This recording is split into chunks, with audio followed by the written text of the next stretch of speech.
ಸ್ನೇಹಿತರೆ, ಮೀಡಿಯಾ ಮಾಸ್ಟರ್ಸ್ಗೆ ಸ್ವಾಗತ, ಸುಸ್ವಾಗತ. ಗೆಳೆಯರೆ, ಅದು ಮಾರ್ಚ್ 19 ಗುರುವಾರ ಅಮೆರಿಕದ ಓವಲ್ ಆಫೀಸ್ ಬಳಿ ಪತ್ರಕರ್ತರ ಹಿಂಡು ನೆರೆದಿತ್ತು. ಅಲ್ಲಿ ಟ್ರಂಪ್ ಬರ್ತಾರೆ, ಇರಾನ್ ಯುದ್ಧದ ಬಗ್ಗೆ ಒಂದಷ್ಟು ಮಾಹಿತಿಯನ್ನು ಕೊಡ್ತಾರೆ, ಅದರ ಜೊತೆ ಒಂದಷ್ಟು ಪ್ರಶ್ನೆಗಳನ್ನು ಕೂಡ ಕೇಳಬಹುದು ಅನ್ನೋದು ಆ ಪತ್ರಕರ್ತರ ಉದ್ದೇಶ. ಅಲ್ಲಿಗೆ ಟ್ರಂಪ್ ಬಂದರು, ಮಾಧ್ಯಮಗಳ ಜೊತೆ ಮಾತಾಡಿದರು. ಹೀಗಿರುವಾಗಲೇ ಪತ್ರಕರ್ತರೊಬ್ಬರು ಅಮೆರಿಕ ಇರಾನ್ನಲ್ಲಿ ಸೇನಾಪಡೆಯನ್ನು ನಿಯೋಜನೆ ಮಾಡುತ್ತಾ ಅಂತ ಕೇಳಿದರು. ಅದಕ್ಕೆ ಉತ್ತರಿಸಿದ Trump, no, I am not putting troops anywhere ಅಂತ ಹೇಳಿದರು. ಆದರೆ ಅವರು ಮಾತು ಅಷ್ಟಕ್ಕೆ ಮುಗಿಲಿಲ್ಲ. ಮುಂದುವರೆದ Trump, if I were I suddenly wouldn't tell you ಅಂತ ಕೂಡ ಹೇಳಿದರು. ಇದು ಈಗ ಬಹಳಷ್ಟು ಕುತೂಹಲಕ್ಕೆ ಕಾರಣ ಆಗ್ತಾ ಇದೆ. ಅಷ್ಟೇ ಅಲ್ಲ, ಪೆಂಟಗನ್ ಅಮೆರಿಕದ ಸೇನಾ ಜಮಾವಣೆಯ ಬಗ್ಗೆ ತಲೆ ಕೆಡಿಸ್ಕೊಳ್ತಾ ಇದೆ. ಅಲ್ಲಿ ಅಮೆರಿಕ ತನ್ನದೇ ಸೇನೆಯನ್ನು ಇರಾನಿಗೆ ಕಳುಹಿಸಿಕೊಡುತ್ತಾ ಅಥವಾ ಅಕ್ಕಪಕ್ಕದ ದೇಶಗಳ ಸೇನೆಯನ್ನು, ಕುರ್ದು ಪಡೆಗಳನ್ನು ಮೊದಲು ಕಳುಹಿಸಿ ಆ ನಂತರ ತನ್ನ ಸೇನೆಯನ್ನು ನುಗ್ಗಿಸುತ್ತಾ ಇದು ಯುದ್ಧದ ದಿಕ್ಕನ್ನು ಹೇಗೆ ಬದಲಿಸುತ್ತೆ ಅನ್ನೋ ಸಾಕಷ್ಟು ಪ್ರಶ್ನೆಗಳಿಗೆ ಟ್ರಂಪ್ ಮಾತುಗಳು ಕಾರಣ ಆಗ್ತಾ ಇವೆ. ಹಾಗಾದರೆ ಈ ಬಾರಿ ಟ್ರಂಪ್ ಪ್ಲಾನ್ ಏನು? ಇರಾನ್ ಮೇಲಿನ ದಾಳಿ ಅಮೆರಿಕಾಗೆ ವಿಯೆಟ್ನಾಂ ಹಾಗೂ ಆಫ್ಘನಿಸ್ತಾನದ ಕಹಿ ಅನುಭವಗಳನ್ನು ಮತ್ತೆ ನೆನಪು ಮಾಡಿಕೊಡುತ್ತಾ ಅಥವಾ ಇರಾಕ್ ಹಾಗೂ ಲಿಬಿಯಾಗಳಲ್ಲಿ ಸಿಕ್ಕಂಥ ಗೆಲುವನ್ನು ತಂದು ಕೊಡುತ್ತಾ? ಬನ್ನಿ ನೋಡೋಣ. ಸ್ನೇಹಿತರೆ, ನೀವು ನಿಮ್ಮದೇ ಆದ ಯೂಟ್ಯೂಬ್ ಚಾನಲನ್ನು ಮಾಡಬೇಕು ಅಂತ ಅಂದ್ಕೊಂಡಿದ್ರೆ ಅಥವಾ ಈಗಾಗಲೇ ಚಾನಲನ್ನು ಮಾಡಿ ಅದನ್ನು ಹೇಗೆ ಮುಂದುವರಿಸಬೇಕು ಅನ್ನೋದು ಗೊತ್ತಾಗದೆ ಗೊಂದಲದಲ್ಲಿದ್ದರೆ ನಿಮಗಾಗಿನೇ ಯಥಾ ಪ್ರಕಾರ ಇದೇ ತಿಂಗಳ 27, 28, 29ನೇ ತಾರೀಕು ನಾವು ಯೂಟ್ಯೂಬ್ ತರಬೇತಿ ಕಾರ್ಯಾಗಾರವನ್ನು ನಿರ್ವಹಿಸ್ತಾ ಇದ್ದೀವಿ. ಈ 3 ದಿನಗಳಲ್ಲಿ ನಿಮಗೆ scripting, voice modulation, camera editing, YouTube optimisation, security ಜೊತೆಗೆ ಆರ್ಟಿಫಿಷಿಯಲ್ ಇಂಟೆಲಿಜೆನ್ಸನ್ನು ಬಳಸಿ ವಿಡಿಯೋ ಮತ್ತು ಇಮೇಜುಗಳನ್ನು ಕ್ರಿಯೇಟ್ ಮಾಡ್ಕೊಳ್ಳೋದು, ಯೂಟ್ಯೂಬನ್ನು ಕೂಡ AI ಬಳಸಿ ಹೇಗೆಲ್ಲ ಮಾಡಬಹುದು ಅನ್ನೋ ಬಗ್ಗೆ ಒಂದಷ್ಟು ತರಬೇತಿಯನ್ನು ಕೊಡಲಾಗುತ್ತೆ. ಇದೇ ಮಾರ್ಚ್ 27, 28, 29ನೇ ತಾರೀಕು ಈ ಕಾರ್ಯಾಗಾರ ನಡೆಯುತ್ತೆ. ಆಸಕ್ತರು ಹೆಚ್ಚಿನ ಮಾಹಿತಿಗಾಗಿ 9937379459 9972379459 ನಂಬರ್ಗೆ ಕರೆ ಮಾಡಿ.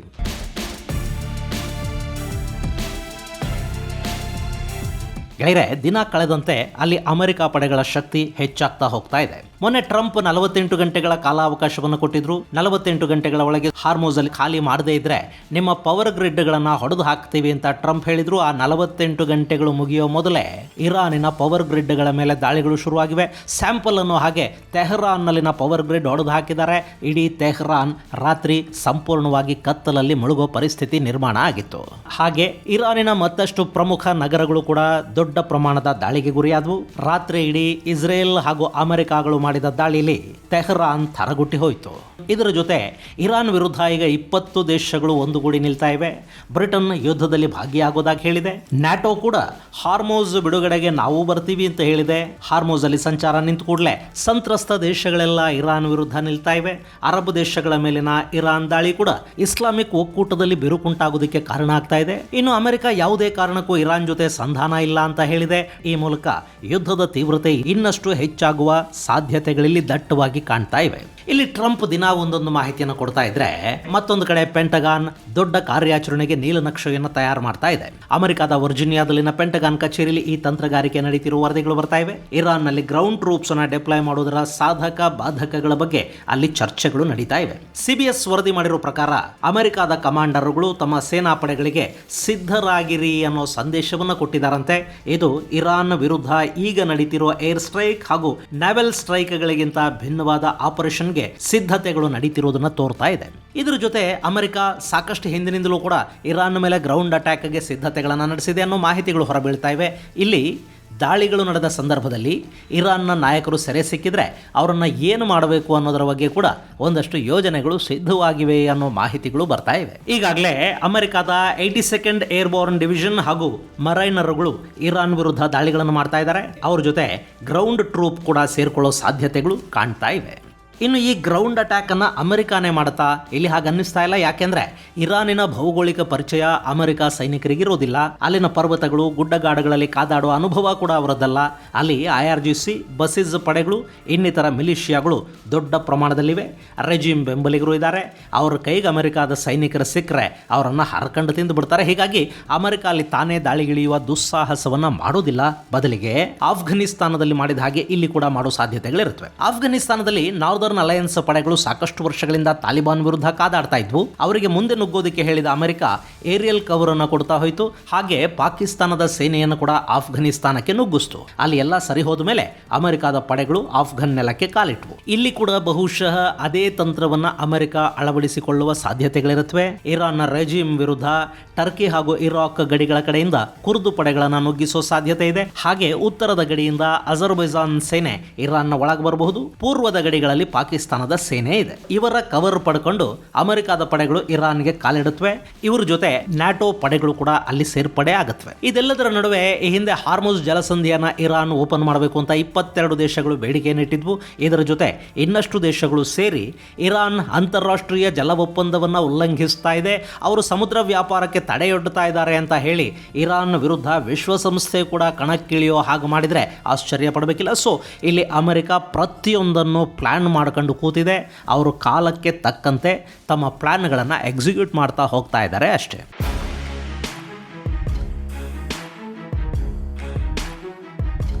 ಗೆಳೆಯರೆ, ಇದೆಲ್ಲ ಅಮೆರಿಕಾಗೆ ಹೊಸ್ತಲ್ಲ. ಅವರು ನಾನಾ ದೇಶಗಳ ಆಡಳಿತದಲ್ಲಿ ಈಗಾಗಲೇ ಕೈ ಆಡಿಸಿದ್ದಾರೆ. ಕೆಲವನ್ನ ದೂರದಿಂದಲೇ ಕೆಡವಿ ತಮ್ಮ ಕೈಗೊಂಬೆಗಳನ್ನು ತಗೊಂಡು ಹೋಗಿ ಅಲ್ಲಿ ಕೂಡಿಸಿದ್ದಾರೆ. ಮತ್ತೆ ಕೆಲ ಕಡೆಗಳಲ್ಲಿ ಯುದ್ಧಗಳನ್ನು ಕೂಡ ಮಾಡಿದ್ದಾರೆ. ಈ ಹಿಂದೆ ಅಮೆರಿಕ ವಿಯೆಟ್ನಾಂ ಅಲ್ಲಿ ಯುದ್ಧಕ್ಕೆ ನಿಂತುಕೊಳ್ತು. ಅದು ಅಮೆರಿಕಾಗೆ ದೊಡ್ಡ ಮುಖಭಂಗವನ್ನು ಉಂಟು ಮಾಡಿದ ಯುದ್ಧ. ಅದಾದ ನಂತರ ಆಫ್ಘನಿಸ್ತಾನದಲ್ಲಿ ಕೂಡ ಅಮೆರಿಕ ದಾಳಿ ಮಾಡ್ತು. 20 ವರ್ಷ ಆಫ್ಘನ್ ನೆಲದಲ್ಲಿ ಸೇನೆಯನ್ನ ಇಡ್ತು. ಆದರೆ ಕಡೆಗೂ ಅಲ್ಲಿ ತಾಲಿಬಾನಿಗಳ ಕೈಗೆ ಅಧಿಕಾರವನ್ನು ಕೊಟ್ಟು ಅಮೆರಿಕ ಎದ್ದು ಹೋಗಬೇಕಾಯಿತು. ಇನ್ನು ಇರಾಕ್ ಅಲ್ಲಿ ಸದ್ದಾಂ ವಿರುದ್ಧ, ಲಿಬಿಯಾದಲ್ಲಿ ಗಡಾಫಿ ವಿರುದ್ಧ ಅಮೆರಿಕ ತನ್ನ ಸೇನೆಯನ್ನ ಕಣಕ್ಕಿಳಿಸಿತ್ತು. ಈ 4 ಯುದ್ಧಗಳಲ್ಲಿ ಅಮೆರಿಕಾಗೆ ಗೆಲುವು ಸಿಕ್ಕಿದ್ದು 2 ಯುದ್ಧಗಳಲ್ಲಿ ಮಾತ್ರ. ವಿಯೆಟ್ನಾಂ ಹಾಗೂ ಆಫ್ಘನಿಸ್ತಾನದ ಯುದ್ಧ ಅಮೆರಿಕಾಗೆ ಕಹಿ ನೆನಪನ್ನು ಕೊಟ್ಟಿದೆ.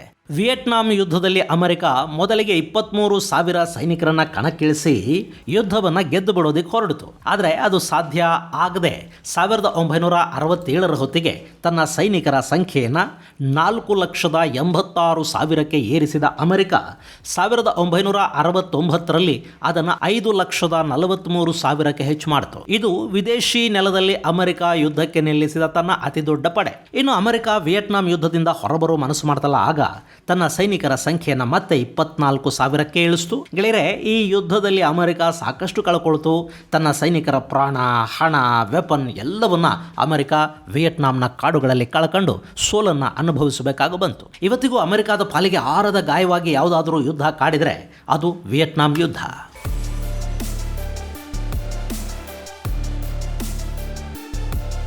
ಇನ್ನು ಎರಡನೇದು 2001ರಲ್ಲಿ ಅಲ್ ಖೈದಾ ಅಮೆರಿಕಾದ ಮೇಲೆ ದಾಳಿ ಮಾಡ್ತಲ್ಲ, ಆಗ ಅಮೆರಿಕ ಆಫ್ಘನಿಸ್ತಾನದ ಮೇಲೆ ಯುದ್ಧವನ್ನು ಸಾರ್ತು. ಅವತ್ತು ನ್ಯಾಟೋ ಪಡೆಗಳು ಅಮೆರಿಕಾಗೆ ಸಾಥ್ ಕೊಟ್ಟು ಅಲ್ಲಿ 5,500 ಸೈನಿಕರಿಂದ ಕಾರ್ಯಾಚರಣೆ ಆರಂಭ ಮಾಡಿದ ಅಮೆರಿಕ ಕೆಲವೇ ದಿನಗಳಲ್ಲಿ ಆ ಪಡೆಯ ಸಂಖ್ಯೆಯನ್ನು 20,000ಕ್ಕೆ ಏರಿಕೆ ಮಾಡ್ತು. ಆನಂತರ ಅಂದರೆ ಬಿನ್ ಲಾಡನ್ ಅನ್ನೋ ಭಯೋತ್ಪಾದಕ ಸಿಗ್ತಾ ಇಲ್ಲ ಅಂದಾಗ ಅಮೆರಿಕ ಅಲ್ಲಿಗೆ 1.5 ಲಕ್ಷದಷ್ಟು ಸೈನಿಕರನ್ನು ನಿಯೋಜನೆ ಮಾಡ್ತು. 2009ರಲ್ಲಿ ಒಬಾಮಾ ಅಧ್ಯಕ್ಷರಾಗಿದ್ದ ಅವಧಿಯಲ್ಲಿ ಸೈನಿಕರ ಸಂಖ್ಯೆಯನ್ನು ಹೆಚ್ಚು ಮಾಡೋ ನಿರ್ಧಾರವನ್ನು ಕೈಗೊಳ್ಳಾಯಿತು. ಅದಾದ ಕೆಲವೇ ತಿಂಗಳಲ್ಲಿ ಬಿನ್ ಲಾಡನ್ ಅನ್ನ ಪಾಕಿಸ್ತಾನದಲ್ಲಿ ಹೊಡೆದು ಹಾಕಿದ್ರು. ಆ ಬಳಿಕ ಮತ್ತೆ ಅಮೆರಿಕ ಅಲ್ಲಿ ನ್ಯಾಟೋ ಪಡೆಯ ಸಂಖ್ಯೆಯನ್ನ 24,000ಕ್ಕೆ ಇಳಿಸ್ತು. 2021ರವರೆಗೆ ಅಲ್ಲಿ ಅಮೆರಿಕ ಪಡೆಗಳಿದ್ವು. ಆದರೆ ಕಡೆಗೆ ಯಾರಿಂದ ಅಮೆರಿಕ ಅಧಿಕಾರವನ್ನು ಕಿತ್ಕೊಂಡಿತ್ತೋ ಮತ್ತೆ ಅವರಿಗೆ ಅಲ್ಲಿ ಅಧಿಕಾರವನ್ನು ಹಿಂತಿರುಗಿಸಿ ವಾಪಸ್ಸು ಹೋಗಬೇಕಾಗಿ ಬಂತು. ಸೊ ಆಫ್ಘನಿಸ್ತಾನದಲ್ಲಿ 2 ದಶಕಗಳ ಕಾಲ ಅಮೆರಿಕ ಸಾಧಿಸಿದ್ದೇನು ಅಂದರೆ ಹಣ ಖರ್ಚು ಮಾಡಿದ್ದು, ಸೈನಿಕರನ್ನು ಕಳ್ಕೊಂಡಿದ್ದು ಬಿಟ್ಟರೆ ಬೇರೆನ್ನೇನೂ ಇಲ್ಲ. ಇನ್ನು 2003ರ ಇರಾಕ್ ಯುದ್ಧ. ಗೆಳೆಯರೆ, ಸದ್ದಾಂ ಪೆಟ್ರೋ ಡಾಲರ್ ವ್ಯವಸ್ಥೆಯಿಂದ ಹೊರಬರುವ ನಿರ್ಧಾರವನ್ನು ಮಾಡಿದ. ಲೋಕಲ್ ಕರೆನ್ಸಿಗೆ ಆಯಾ ದೇಶಗಳಿಗೆ ಕಚ್ಚಾ ತೈಲವನ್ನು ಕೊಟ್ಟು ಬಿಡ್ತೀನಿ ಅನ್ನೋ ಸದ್ದಾಂ ನಿಲುವು ಅಮೆರಿಕದ ಡಾಲರ್ ಪ್ರಭಾವವನ್ನು ಕಡಿಮೆ ಮಾಡುತ್ತೆ ಅನ್ನೋ ಭಯಕ್ಕೆ ಕಾರಣ ಆಯಿತು. ಅಮೆರಿಕದ ಮಾತು ಕೇಳದ ಸದ್ದಾಂ ಸರ್ಕಾರವನ್ನು ತೆಗೆದು ಬಿಡಬೇಕು ಅಂತಲೇ ಅಮೆರಿಕ ಇರಾಕ್ ಮೇಲೆ ದಾಳಿಯನ್ನು ಮಾಡ್ತು. ಅವತ್ತು ಅಲ್ಲಿ ಅಮೆರಿಕ ಬಳಸಿದ್ದು 1.5 ಲಕ್ಷದಷ್ಟು ಅಮೆರಿಕನ್ ಸೈನಿಕರನ್ನ. ಆ ಯುದ್ಧದಲ್ಲಿ ಅಮೆರಿಕಾಗೆ 23,000ದಷ್ಟು ಬೇರೆ ಬೇರೆ ದೇಶಗಳ ಸೈನಿಕರು ಕೈ ಜೋಡಿಸಿದ್ರು. ಸೊ 1.25 ಲಕ್ಷದಷ್ಟು ಸೇನೆಯನ್ನು ಬಳಸಿಕೊಂಡು ಅಮೆರಿಕ ಇರಾಕಲ್ಲಿ ಸದ್ದಾಂ ಆಡಳಿತವನ್ನು ಮುಗಿಸ್ತು. ಇನ್ನು 2011ರ ಹೊತ್ತಿಗೆ ಅಮೆರಿಕ ಪಡೆಗಳು ತಮ್ಮ ದಾಳಿಗಳನ್ನೆಲ್ಲ ಸಂಪೂರ್ಣವಾಗಿ ನಿಲ್ಲಿಸಿದ್ವು. ಆ ಯುದ್ಧದಲ್ಲಿ ಅಮೆರಿಕ 4,500 ಸೈನಿಕರನ್ನು ಕಳ್ಕೋಬೇಕಾಗಿ ಬಂತು. ಇಷ್ಟಾದರೂ ಅಮೆರಿಕ ಅಲ್ಲಿ ತಾನು ಏನು ಬಯಸ್ತು ಅದನ್ನು ಗಳಿಸ್ತು. ಆದರೆ ಸೋತಿದ್ದು ಸದ್ದಾಂ ಅಲ್ಲ, ಇರಾಕ್. ಇವತ್ತಿಗೂ ಕೂಡ ಇರಾಕಲ್ಲಿ ಒಂದು ಪ್ರಬಲ ಆಡಳಿತ ಇಲ್ಲ. ಅವರು ಆಂತರಿಕ ಕಚ್ಚಾಟದಿಂದ ಬಳಲ್ತಲೇ ಇದ್ದಾರೆ. ಇನ್ನು ಲಿಬಿಯಾ. 2011ರಲ್ಲಿ ಅಮೆರಿಕ ಲಿಬಿಯಾದ ಗಡಾಫಿ ವಿರುದ್ಧ ತಿರುಗಿಬಿತ್ತು. ಅದಕ್ಕೆ ಕಾರಣ ಕೂಡ ಡಾಲರ್ ಹಾಗೂ ಪೆಟ್ರೋಲೆ. ಈ ಲಿಬಿಯಾದ ಅಧ್ಯಕ್ಷ ಗಡಾಫಿ ಆಫ್ರಿಕಾದ ದೇಶಗಳನ್ನು ಒಗ್ಗೂಡಿಸಿ ಆಫ್ರಿಕಾಗೆ ಏಕೀಕೃತ ಕರೆನ್ಸಿಯಾಗಿ ಗೋಲ್ಡ್ ದಿನಾರ್ ಅನ್ನು ಪರಿಚಯಿಸುವುದಕ್ಕೆ ಹೊರಟ. ಆಫ್ರಿಕಾದಲ್ಲಿನ ತೈಲೋತ್ಪಾದಕ ದೇಶಗಳು ಡಾಲರ್ ಅನ್ನು ಬಿಟ್ಟು ಈ ಗೋಲ್ಡ್ ದಿನಾರಲ್ಲೇ ವ್ಯಾಪಾರ ವಹಿವಾಟುಗಳನ್ನು ಮಾಡೋ ಹಾಗಾಗಲಿ ಅನ್ನೋದು ಗಡಾಫಿಯ ಐಡಿಯಾ ಆಗಿತ್ತು. ಈಗ ಹೇಗೆ ಬ್ರಿಕ್ಸ್ ದೇಶಗಳು ಬ್ರಿಕ್ಸ್ ಕರೆನ್ಸಿ ಅಂತ ಹೇಳ್ತಾ ಇವೆಯೋ ಹಾಗೆ ಆಫ್ರಿಕಾ ದೇಶಗಳಿಗೆಲ್ಲ ಸೇರಿ ಒಂದು ಕರೆನ್ಸಿ. ಆದರೆ ಅದಿನ್ನೂ ಚರ್ಚೆಯ ಹಂತದಲ್ಲೇ ಇತ್ತು. ಆಗ್ಲೇ ಗಡಾಫಿಯ ಮೇಲೆ ಅಮೆರಿಕ ಕಣ್ಣು ಹಾಕ್ತು. ಇನ್ನು ಗಡಾಫಿ ಅಮೆರಿಕ ಜೊತೆ ಸ್ನೇಹ ಬೆಳೆಸಲಿಲ್ಲ. ಅಮೆರಿಕದ ಕಂಪನಿಗಳಿಗೆ ಲಿಬಿಯಾದಲ್ಲಿ ತೈಲ ತೆಗೆಯೋದಕ್ಕೆ ಅವಕಾಶವನ್ನೂ ಕೊಡಲಿಲ್ಲ. ಇದು ಅಮೆರಿಕ ಸಿಟ್ಟಿಗೇಳೋ ಹಾಗೆ ಮಾಡ್ತು. ಅದೇ ಸಮಯಕ್ಕೆ ಅರಬ್ ಸ್ಪ್ರಿಂಗ್ ಶುರುವಾಯಿತು. ಲಿಬಿಯಾದಲ್ಲೇ ಗಡಾಫಿ ವಿರುದ್ಧ ಹೋರಾಟಗಳು ಶುರುವಾದವು. ಅಲ್ಲಿ ಹೋರಾಟಗಾರರಿಗೆ ಬೆಂಬಲ ಕೊಡೋದಕ್ಕೆ ಅಮೆರಿಕ ತನ್ನ 8,000 ಕಮಾಂಡೋಗಳನ್ನು ಕಣಕ್ಕಿಳಿಸ್ತು. ಅಲ್ಲಿ ಕೂಡ ಅಮೆರಿಕದ ಜಾಣ ನಡೆಗೆ ಗೆಲುವು ಸಿಗ್ತು. ಗಡಾಫಿ ಅಲ್ಲಿ ಅಧಿಕಾರದಿಂದ ಕೆಳಗಿಳಿದಿದ್ದಷ್ಟೇ ಅಲ್ಲ, ಪಾಪ ಆತ ತನ್ನದೇ ಜನರ ಕೈಯಲ್ಲಿ ಪ್ರಾಣ ಕಳ್ಕೋಬೇಕಾಗಿ ಬಂತು. ಅಲ್ಲಿ ಅಮೆರಿಕ ದೊಡ್ಡ ಸೇನೆಯನ್ನೇನು ಬಳಸೋದಕ್ಕೆ ಹೋಗಲಿಲ್ಲ. ಅಲ್ಲಿನ ಬಂಡಾಯವನ್ನು ಬಂಡವಾಳ ಮಾಡ್ಕೊಂಡು ತನಗೆ ಬೇಕಾಗಿದ್ದನ್ನು ಅಮೆರಿಕ ಸಾಧಿಸಿತು.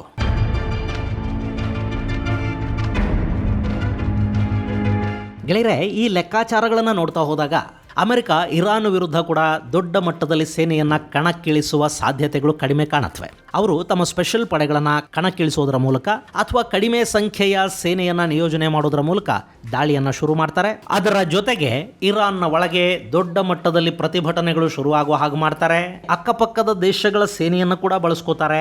ಇನ್ನು ಅಜರ್ಬೈಜಾನ್ ಏನಾದರೂ ಗ್ರೌಂಡ್ ಅಟ್ಯಾಕ್ ಗಿಳಿದ್ರೆ ಅವರ ಜೊತೆಗೆ ಇಸ್ರೇಲಿನ IDF ಕೂಡ ಸೇರ್ಕೊಳ್ಳೋ ಸಾಧ್ಯತೆ ಇರುತ್ತೆ. ಇರಾನ್ಗೆ ಅಜರ್ಬೈಜಾನ್ ಮೂಲಕ ದಾಳಿ ಮಾಡೋದು ತುಂಬಾ ಸುಲಭ. ಆದರೆ ಇರಾಕ್ನ ಮೂಲಕ ಸೇನಾಪಡೆಗಳು ಹೋಗೋದು ಕಷ್ಟ. ಇದರ ಜೊತೆ ಆಫ್ಘನಿಸ್ತಾನದ ಕಡೆಯಿಂದ ಕೂಡ ಸುಲಭವಾಗಿ ಇರಾನ್ ವಿರುದ್ಧ ದಾಳಿ ಮಾಡಬಹುದು. ಆದರೆ ಆಫ್ಘನ್ರು ಈಗಾಗಲೇ ತಮ್ಮ ಬೆಂಬಲ ಇರಾನ್ಗೆ ಅಂತ ಹೇಳಿದ್ದಾರೆ. ಸೊ ಆಫ್ಘನಿಸ್ತಾನದ ಬೆಂಬಲ ಅಮೆರಿಕಾಗೆ ಸಿಗುವುದು ಡೌಟು. ಇನ್ನು ಪಾಕಿಸ್ತಾನದ ಕಡೆಯಿಂದಲೂ ದಾಳಿಗಳನ್ನು ಸಂಘಟಿಸೋದಕ್ಕೆ ಸಾಧ್ಯ ಆಗುತ್ತೆ. ಆದರೆ ಪಾಕ್ ಈಗ ತನ್ನದೇ ಸಮಸ್ಯೆಗಳನ್ನು ಕೆರ್ಕೊಂಡು ದೊಡ್ಡದು ಮಾಡ್ಕೊಂಡು ಕೂತಿದೆ. ಹೀಗಾಗಿ ಅವರು ಅಮೆರಿಕಾಗೆ ಸಹಾಯ ಮಾಡಬೇಕಾಗಿ ಬಂದರೆ ಅಲ್ಲಿ ಕೂಡ ವ್ಯಾಪಾರ ಶುರು ಮಾಡ್ತಾರೆ. ಅದರಿಂದ ಲಾಭ ಮಾಡ್ಕೊಳ್ಳೋ ಪ್ರಯತ್ನವನ್ನು ಮಾಡ್ತಾರೆ. ಗೆಳೆಯರೆ, ಇಲ್ಲಿ ಅಮೆರಿಕ ಇರಾನಿನ ಒಳಕ್ಕೆ ಸೇನಾಪಡೆಗಳನ್ನು ಕಳುಹಿಸದೆ ಈ ಯುದ್ಧವನ್ನು ಗೆಲ್ಲೋದಕ್ಕೆ ಸಾಧ್ಯ ಆಗೋದಿಲ್ಲ. ಇನ್ನು IRGC ಕೂಡ ಇಲ್ಲಿ ಸುಮ್ಮನೆ ಏನು ಕೂತಿಲ್ಲ, ಬನ್ನಿ ನೋಡ್ಕೋತೀವಿ ಅಂತ ಅವರು ಸಿದ್ಧತೆಗಳನ್ನು ಮಾಡಿಕೊಂಡು ಕಾಯ್ತಾ ಇದ್ದಾರೆ. ಹೀಗಾಗಿ ಈ ಭೂಕಾರ್ಯಾಚರಣೆ ಅಲ್ಲಿ ತುಂಬ ರೋಚಕವಾಗೇ ಇರುತ್ತೆ. ಅದಕ್ಕೂ ಮೊದಲು ಇರಾನ್ನಲ್ಲಿ ಗಲಭೆಗಳು, ಪ್ರತಿಭಟನೆಗಳು ಇನ್ನೂ ಒಂದು ಸುತ್ತು ಶುರು ಆಗಬೇಕು. ಅದನ್ನು ಮಾಡಿಸೋದಕ್ಕೆ ಪೆಹಲವಿಯ ಪ್ರಯತ್ನಗಳು ನಡೀತಾ ಇವೆ. ಈ ಎಲ್ಲ ಪ್ರಯತ್ನಗಳು ಒಟ್ಟಿಗೆ ಫಲ ಕೊಟ್ಟರೆ ಅಮೆರಿಕಾಗೆ ಲಾಭ ಆಗುತ್ತೆ. ಹಾಗೆ ಇರಾನ್ ಕೂಡ ಚೈನಾ ಹಾಗೂ ರಷ್ಯಾಗಳ ಸ್ಯಾಟಲೈಟ್ ಸಹಾಯವನ್ನು ಪಡ್ಕೊಳ್ತಾ ಇದೆ. ಅವರು ದೊಡ್ಡ ಮಟ್ಟದ ರೆಟಾಲಿಯೇಷನ್ ಅನ್ನು ಮಾಡ್ತಾರೆ. ಇದು ಗೆಳೆಯರೆ ಅಮೆರಿಕ ಭೂದಾಳಿಗಳನ್ನು ಮಾಡುವ ಬಗ್ಗೆ ಯೋಚಿಸ್ತಾ ಇರೋದರ ಕುರಿತಾದ ಒಂದಷ್ಟು ಮಾಹಿತಿ. ಮುಂದಿನ ಸಂಚಿಕೆಯಲ್ಲಿ ಮತ್ತಷ್ಟು ವಿಶೇಷಗಳ ಜೊತೆ ಮತ್ತೆ ಭೇಟಿಯಾಗೋಣ. ಅಲ್ಲಿವರೆಗೆ ಜೈ ಹಿಂದ್, ಜೈ ಕರ್ನಾಟಕ.